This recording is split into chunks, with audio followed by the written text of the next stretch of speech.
Yo! What's up mga teng? Kumusta ba kayo dyan? Bali, panibagong video na naman at panibagong upgrade na naman sa ating motor ito. Sigurado. Bali, yung in-order ko po sa Shopee na lever, dumating na po. Kasama na po yung sa may cable. Bali, mag-unbox po tayo. Pero eto pa. Shout out po kay Ace Precision Motor Parts. Eto. Yan. Ito. Ayan. Shoutout Ace Precision Motor Parts. Maraming salamat. Napaka-legit. Ayan. Okay. I-unbox na po natin.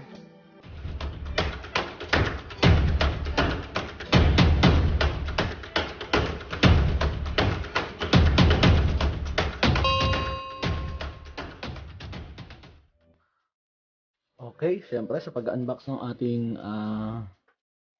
ating nabili, kunin natin ang ating Samurai. Shew! Putol. Ingat po tayo sa pagbubukas.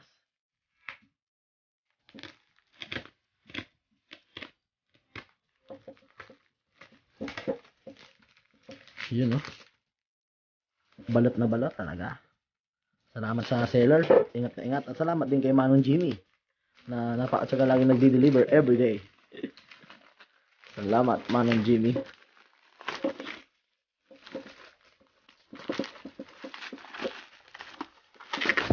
Uy, nabugo ka. Kaya bali napakaganda pa. Ng pagkakabalot. Safe na safe. Double plastic. Yun lang, medyo mahirap. Kaya na natin. Oops, ingat po ulit tayo sa paggamit ng kutsilyo.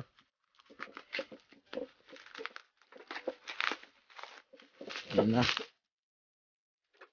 Siyempre, unahin natin ito isa. Ay, baka na-update pa. Yan natin ang update pa.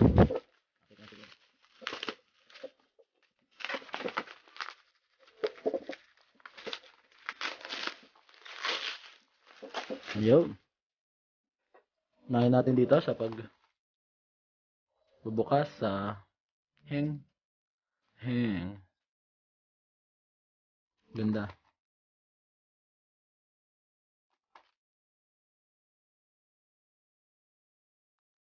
Hang brand po ng fluid cable. Thank you. At eto na po.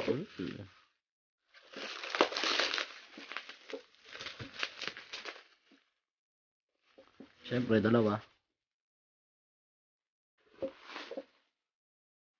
Unahin muna natin buksan isa.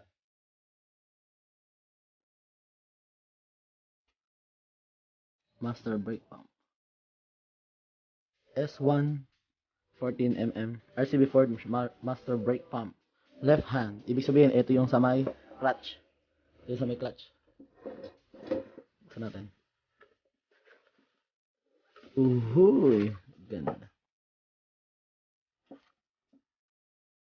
Ito po yung sa may ano natin. May polvo nga pala talaga. Polvo. Namumuti. Ganda ng quality. Ayan, syempre may fluid din, may rubber cup din dito para safe. Ayan, nalaglag na agad. May damage na agad. Ayan. Syempre meron na rin minimum, maximum. Kung yung level ba ng fluid ay tama ba. Ganda yung ano, ganda yung quality. Ang ganda. Sila masabi ko maganda.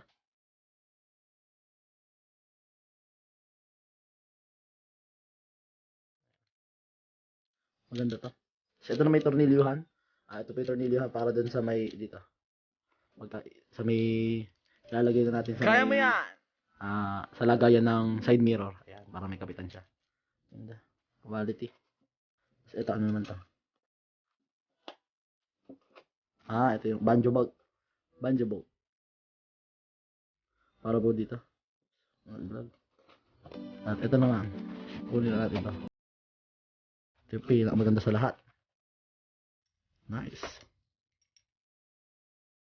Ganda ng quality. Yan lang.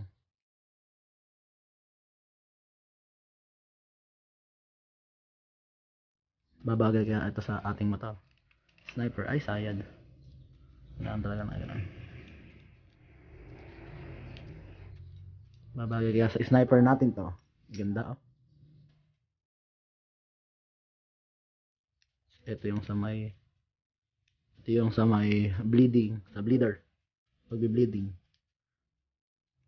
Lagayan ng lagayan ng lever ay ng ay tawag dito. Lagayan ng side mirror. Ito naman yung sa milagayan nito. Ganda. Quality. Bali ito hindi siya mabubura. Kasi nga ay kumbaga naka-laser ano dito sa may pinaka-lever. Then ito pa isa pang maganda dito. Medyo luluwagan to ng konti. Na-ifo-fold siya. Na-ifo-fold. Kaya lang mahigpit pa eh. Sobrang higpit eh. Kaya na-ifo-fold siya dito. Tapos ito pa yung maganda dito sa may RCB. Kapag ka nakakabit na siya, halimbawa mo mga aksidente ka, ito, ayan yung silbi niyan. Kung halimbawa mang bumagsak, kung maputol man hanggang dito na lang. Kasi iba dito napuputol. Ito dito na lang kaya merong ganyan. Ayan. Ganda. Ay, balik natin. Ano pa bang meron? Yung RCB. Sa ilalim. Ay, ano ngayon si ano ba? Walang pa previous si Katamure. Ayun.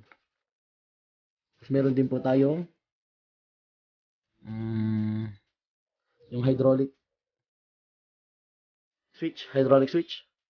Para po dun sa, ito naman yung pagka dun, diba, pagka halimbawang naka-primera ka, tapos pag ikinlatch mo, ayun, pwedeng umandar.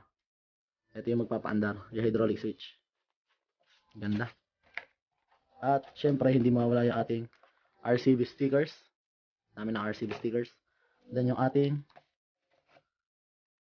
instructional manual kung paano yung pagkabit. Attention to users. Please make sure the oil level is above that minimum level.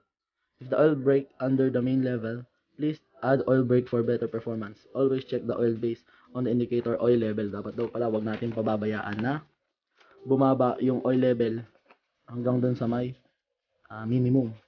Yan, bakit baba para daw hindi bumaba yung performance ng ating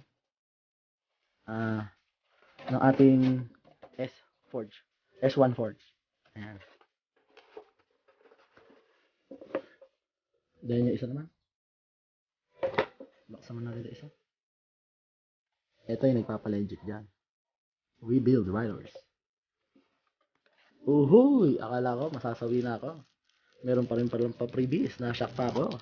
Maraming salamat. Ace Precision Motors. Nakakadalawa na ako sa inyong ganito. At ito pa yung mainam dito. Meron pa siyang resibo. Kaya legit na legit talaga. Mainam. Legit. Oops. Siyempre, ganun din. Pero tingnan natin. Kasama rin na banjo bolt. Yung ating fluid tank. Fluid cap. Ganun pa din. Ganda. Tibay. Makapal yung pinaka hindi agad-agad masisira. Ito din yung ating Nandito din yung ating pinaka holder niya. Yan din natin. Yan natin, maami damage eh. Baka kimes.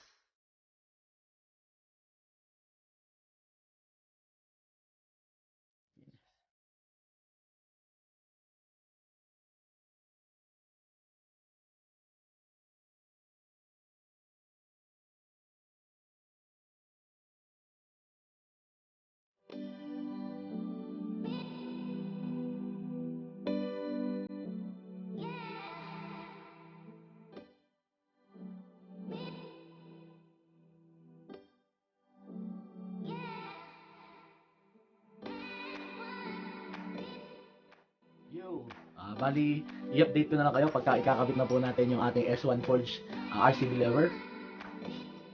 Quality. Ganda.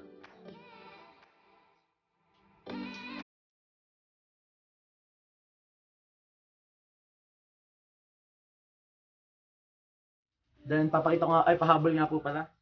Yung ating, minalagay po kasi dito, 14 mm. 14 mm. Kasi po dalawang type po yan. Isang 12.75, 12.7, saka isang 14 mm. Yung 12.7 para po sa mga 2 piston. Yan. 1 to 2 piston. Tapos yung atin namang 14 mm, saka 17 mm sa 3 hanggang 4. Ayan, piston. Okay. Thank you. Montage na po muna natin tong ating RCB S1 forge lever. Easy.